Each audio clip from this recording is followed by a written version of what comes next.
In news from Jamaica, early this week we reported that Prime Minister Andrew Holness was considering taking legal action against television show 18 Degrees North.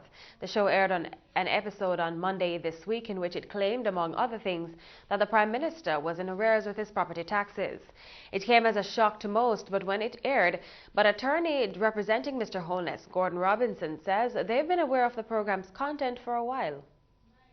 This episode has been in the making for a long time, and I understand that the original plan was to have it aired before the election, but that was averted. And then when it became known that it was going to be aired on Monday because of promos that we saw on YouTube, the Prime Minister actually was able to contact me on a Saturday afternoon and asked me to make sure that I issued a warning to the station that it ought to look at this thing again before broadcasting, and that was done.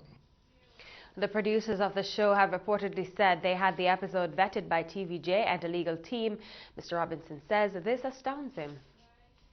Journalists generally, and maybe some lawyers too, are of the view that if you don't make a direct allegation, you're okay. But that is not so. There's a thing in law called an innuendo. And you must remember that this issue of this house has been placed on the table not just by that show, but previously in the run-up to the election and on the political platform. It was described quite clearly by the opposition spokesman as an issue of integrity. So if you're going to deal with the issue, you know right away you are dealing with a matter of integrity, and you have to be very, very careful. And as I say, the least you can do is get your facts right. Mr. Robinson says what is being sought from TVJ and the show's producers is recompense for the damage to Mr. Holness's reputation and integrity. The producers and the broadcaster has been given an opportunity to make amends. That has to be done. A letter of demand has been written and was delivered to them Monday night to give them a week to make amends. If they don't make amends, my instructions are to go directly to court. Do not even speak to my client again. To begin with, there's a rebroadcast scheduled for Sunday at 10 a.m. I think.